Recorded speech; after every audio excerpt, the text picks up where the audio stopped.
नमस्कार, one TV news में आप सभी का स्वागत है। मैं हूं श्रेया आपके साथ। चलिए नजर डालते हैं आज की बड़ी खबरों पर। जनसेना प्रमुख पवन कल्याण ने लिया सनसनीखेज फैसला। उन्होंने अगले चुनाव में टीडीपी के साथ चलने का फैसला किया है और एनडीए को अलविदा कह दिया।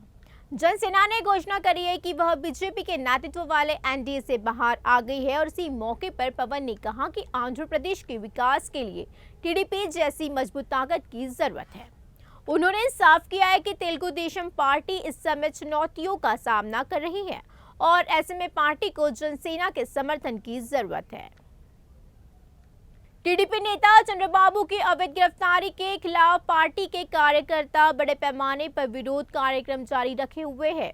एवरेस्ट पर भी लहराया तेलुगु देशम पार्टी का झंडा।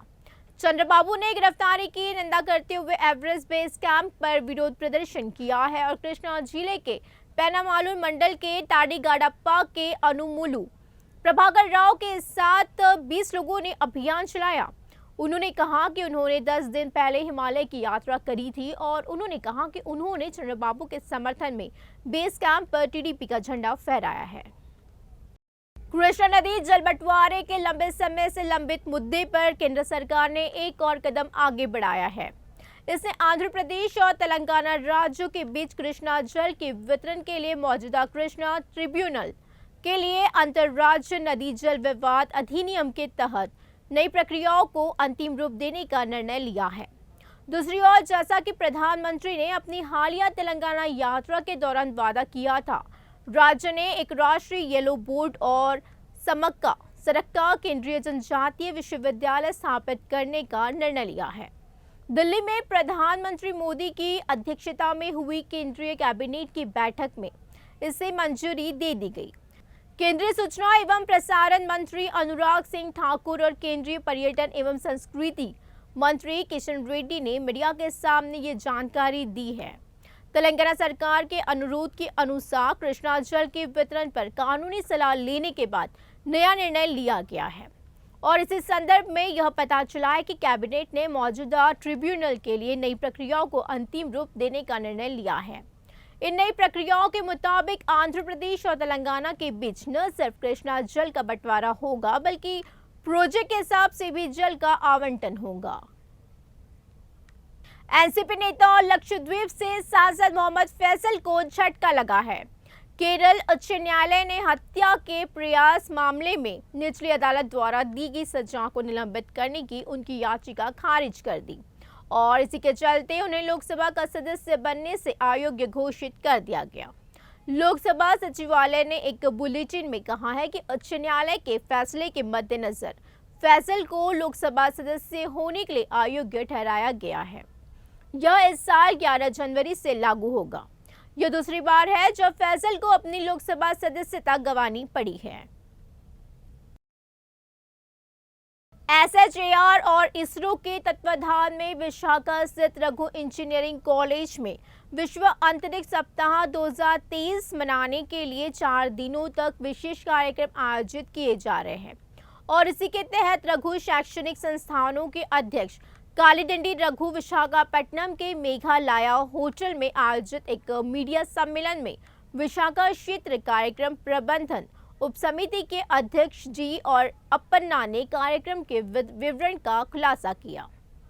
उन्होंने कहा कि पूरी दुनिया में 4 से 10 अक्टूबर तक स्पेस वीक का आयोजन किया जाएगा। उन्होंने कहा कि शार और इसरो बहुत दार्शनिक तरीके से काम कर रहे हैं और लोगों के बीच जागरूकता और चेतना बढ़ाने के लिए विशाखापट्टनम में 4 दिनों तक इन कार्यक्रमों का आयोजन कर रहे हैं। इसी कार्यक्रम में शार और इसरो के प्रतिनिधियों और अन्य लोगों ने भाग लिया है। All the districts and giving this information to almost all the schools. They are conducting competitions within the school, and the best teams are being they are supposed to come and participate, in our organization. So next few days, all the events information will be coming to you. So my kind request is to see that is being circulated to all the people so that an enthusiasm is created. गृह मंत्री महमूद अली ने मेडचल जिले के मेडिपल्ली में राजाकोंडा कम्यूरेट की नई इमारत के निर्माण की आधारशिला रखी। इसी कार्यक्रम में श्रम मंत्री मल्लार रेड्डी, विधायक भेटी सुभाष रेड्डी, राजकोंडा सीपी डीएस मौजूद रहे। चौहान एवं वरिष्ठ पुलिस अधिकारियों ने भाग लिया। उन्होंने सरकार द्वारा आवंटित 60 एकड़ भूमि में एक उन्नत भवन के निर्माण की आधारशिला रखी है। इसी अवसर पर उन्होंने कहा कि सीएम केसीआर के आने के बाद और मित्रता के कारण पुलिस व्यवस्था काफी मजबूत हुई है। पुलिसिंग से लोगों का पुलिस से अच्छा रिश्ता बन गया है। मंत्री मल्लार रेड्डी ने कहा कि तेलंगाना राज्य देश में सभी विभागों में नंबर 1 है और सीएम केसीआर नंबर 1 सीएम है। పీస్ ఉంది అంటే మా తెలంగాణలో ఉంది, పబ్లిక్ బి అంటే మా పీస్తో చాలా హ్యాపీ ఉన్నారు. ఈ బిల్డింగ్ కోసం మా కమిషనర్ గారికి, ఆల్ స్టాఫ్స్కి థ్యాంక్స్ చెప్తున్నారు. మా డైనమిక్ మినిస్టర్ మల్లానా ఇక్కడ వస్తే అంటే చాలా హల్చల్ అవుతుంది. చాలా మంచి మినిస్టర్, చాలా మంచి ప్రజలకు సేవ చేస్తున్నారు, చాలా కోఆపరేటివ్ చేస్తున్నారు. ఆయనకు థ్యాంక్స్ చెప్తున్నారు. మా సుభాష్ రెడ్డి ఎమ్మెల్యే గారికి, మా ఎమ్మెల్సీ గారికి, ఆల్ చైర్మన్స్ అండ్ ఫస్ట్ అంటే మా ఆనరబుల్ సీఎం గారికి థ్యాంక్స్ చెప్తున్నాను. ఇండియాలో నంబర్ 1 సీఎం అంటే కేసీఆర్ గారు ఉన్నారు. ఇంతకుముందు గొడవలు అవుతుండే, ప్రాణాలు పోతుండే, కానీ ఇప్పుడు ఆ పరిస్థితి లేదు. కంట్రోల్ కంట్రోల్ సిస్టంల కంట్రోల్ కంట్రోల్ కంట్రోల్ అంత పర్ఫెక్ట్గా ఉంది. కాబట్టి ఇలా తెలంగాణలో ఎవ్వరు కూడా తెలంగాణను అధిగమించలేరు, తెలంగాణను బీట్ చేయలేరు. దేంట్లో కూడా ఒకనాడు ఐటీలా బెంగళూరు ఉండే, ఈరోజు 9 లక్షల మంది పనిచేస్తారు ఇక్కడ ఐటీ పీపుల్. అట్లా అన్ని రంగాలలో हरितवारंला मनमे नंबर 1, तागुनीरला मनमे नंबर 1। रंगारेड्डी जिला समाहरणालय का घेराव करने आ रही आशा कार्यकर्ताओं को पुलिस ने गिरफ्तार कर लिया। पिछले कुछ दिनों से आशा कार्यकर्ता चिंतित। जैसे ही आशा कार्यकर्ता रंगारेड्डी जिला कलेक्टर कार्यालय का घेराव करने के लिए निकली तो पुलिस ने उन्हें रोक दिया। पुलिस और आशा कार्यकर्ताओं के बीच झड़प हुई और आशा कार्यकर्ता इस बात से नाराज थे कि पुलिस ने उन्हें कलेक्टर कार्यालय जाने से रोका है। उन्होंने चेतावनी दी कि हम जो याचिका सौंपने जा रहे थे उन्हें गिरफ्तार करना और हिरासत में लेना उचित नहीं है। कलेक्टर को और आने वाले दिनों में बड़े पैमाने पर हड़तालें होगी।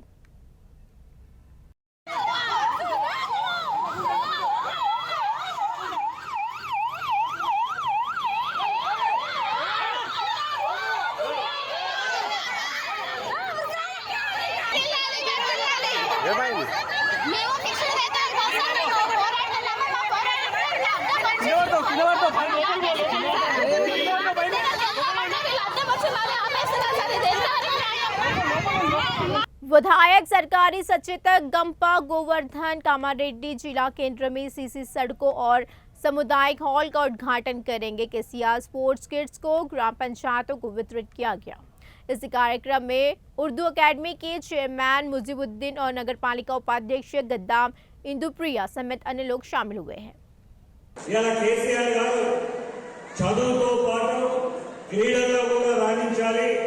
అందుకోసమే క్రీడా ప్రాంగణాలు ఏర్పాటు చేసి ఈరోజు ప్రతి గ్రామ పంచాయతీకి, ప్రతి మున్సిపల్లోని వార్డుకి కేసీఆర్ కిట్లు ఇచ్చి ఒక్కొక్క కిట్లో క్రికెట్ కిట్లు, వాలీబాల్ కిట్లు, డంబుల్స్, ఒక 75 టీ-షర్ట్స్ కూడా ఇవ్వడం జరుగుతూ ఉంది. గ్రామీణ ప్రాంతాలలో క్రీడా నైపుణ్యాన్ని వెలికి తీయాలి, గ్రామీణ క్రీడాకారులను ప్రోత్సహించాలనే ఉద్దేశంతో ఈ మంచి కార్యక్రమాన్ని తీసుకొని ముందుకు పోతా ఉన్నారు। पिछले कुछ दिनों से पूरे तेलंगाना में विरोध प्रदर्शन कर रही आशा कार्यकर्ताओं द्वारा कलेक्ट्रेट का घेराव बेहद तनाव का साथ हुआ है। हनुमाकोंडा जिले में कलेक्ट्रेट को घेरने की कोशिश कर रही आशा कार्यकर्ताओं को पुलिस ने रोक दिया और इसी मौके पर पुलिस और आशा कार्यकर्ताओं के बीच हुई धक्का मुक्की में कई महिलाएं बेहोश हो गई।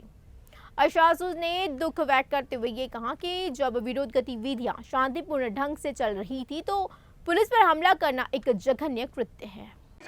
మాకు ఫిక్స్డ్ వేతనం కావాలి, మాకు హెల్త్ కార్డులు కావాలి, ప్రమాద బీమా సౌకర్యం కావాలని చెప్పి మేము వస్తే మమ్మల్ని కొట్టించి రక్తాలు వచ్చేటట్టు స్పృహ పెట్టట్టు చేసింది. ఇదేనా మీ తెలంగాణ ప్రభుత్వం? ఇదేనా మీ మొండి వైఖరి? మీరు ఎటుపడితే ఊరి పెట్టి చేసి మీ ఆడబిడ్డల మేము ఇట్లనైనా చేసే పద్ధతి ఇదేనా మీకు? మా సమస్యలు వెంటనే పరిష్కారం చేయకపోతే ఇంతకంటే ఎక్కువగా చేసేది ఉంటుంది మేము। మీరు खबरों में आज बस इतना ही। आगे की खबर के लिए देखते रहिए वन टीवी।